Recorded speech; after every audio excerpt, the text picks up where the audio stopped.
Hi guys, so today I'll just be going over everything you'll need to know for about geometric sequences and series for IB Maths. This is both in HL and SL, so this video is really for everyone. So a geometric series is a kind of series not similar, but a series like the arithmetic series, except that in an arithmetic series, there's a common difference between each term. So it could go 2, 4, 6, 8, 10, and there's a common difference of 2 between each term, and this is an arithmetic series. A geometric series, however, is a series where the next term is bigger or smaller than the previous term according to a fixed ratio. So this would be something like 2, 4, 8, 16, 32, and so on. You can see that instead of just adding 2, here it seems to be multiplied by 2.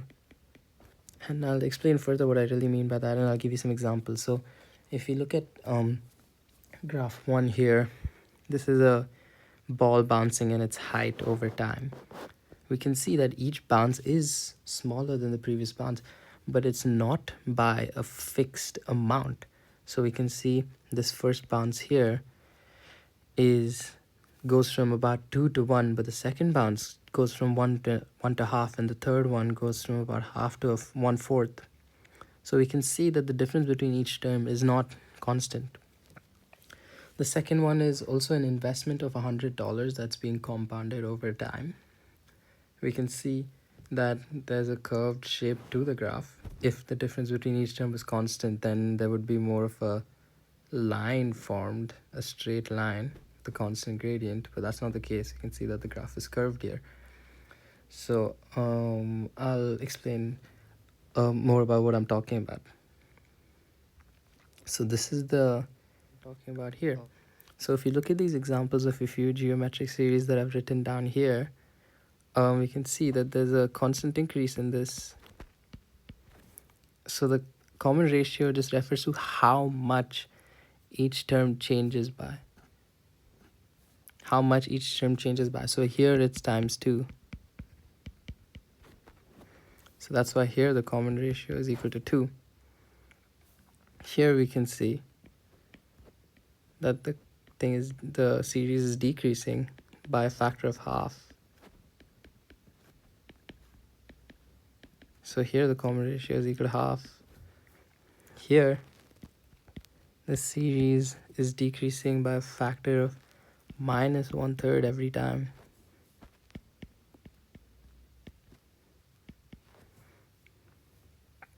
So we can see that r here is minus 1/3. So r can be any real number as long as r is not equal to plus or minus 1. I mean, it can be equal to plus or minus 1, but that would just mean that your series either just looks like this or this. So there's no real change in it. This is if it's minus 1, and this is if it's plus 1. So how do you find the r for a series? I seem to have done it pretty quickly there, but you can find it out pretty easily actually, as long as you have any two terms of your series. So let's take this series here, this one. If you have any two terms of your series, let me just take this one, which is u4. So u4 is equal to 8, and u2 is equal to 32. So how do we find this? If we divide u4 and u2,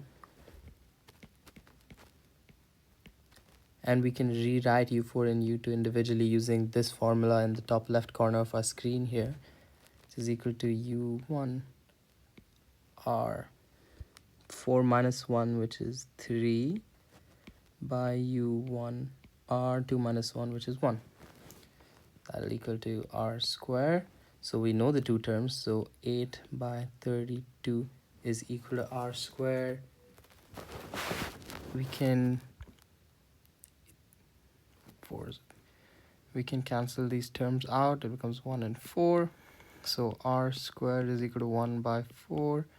r is equal to plus or minus 1 by 2.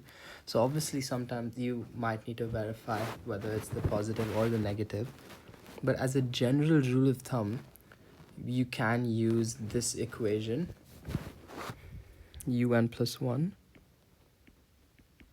by un is equal to r. Because think about it, u1 r n, because you sub in n as n plus 1, by u1 r n minus 1. If you divide those, you do get r. So you can get r for any series you want using this equation.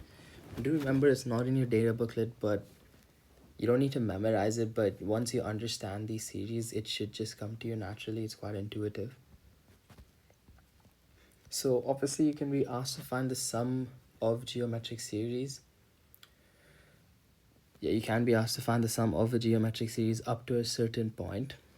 So for example, S of 4 would be the sum of the first 4 terms of the series.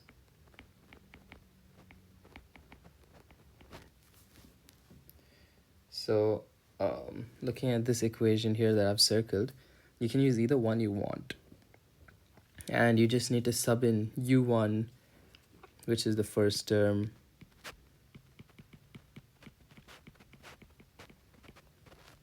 r, which is the common ratio, which we found out before,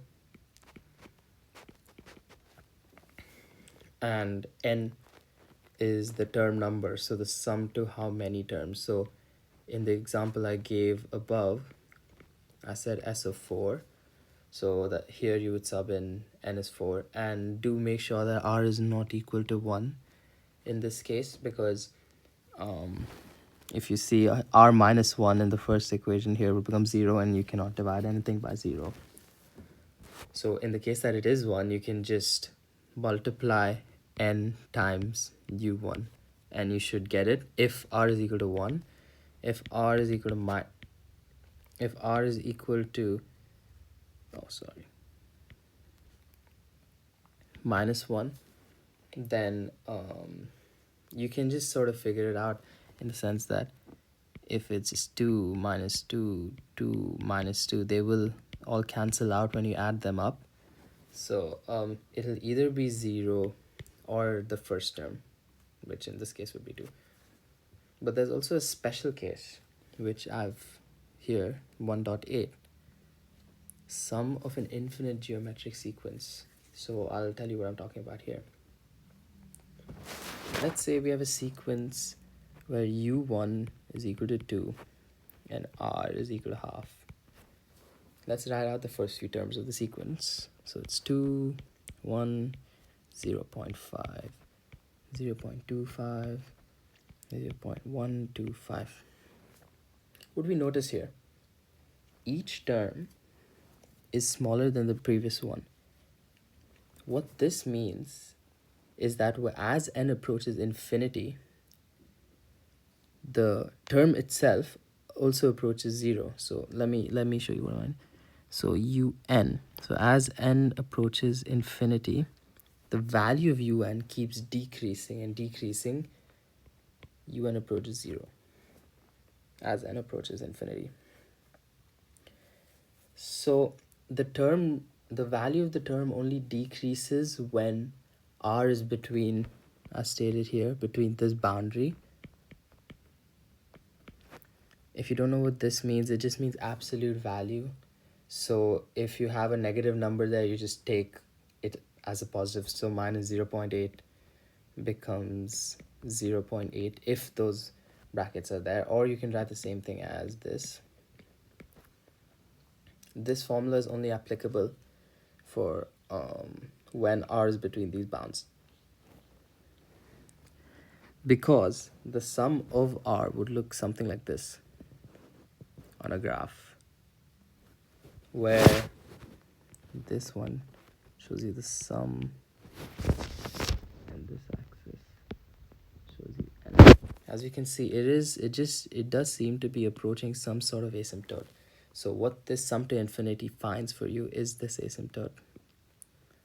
So That's all you really need to know for geometric sequences and series. And I've also posted a video showing you how you can solve some exam questions.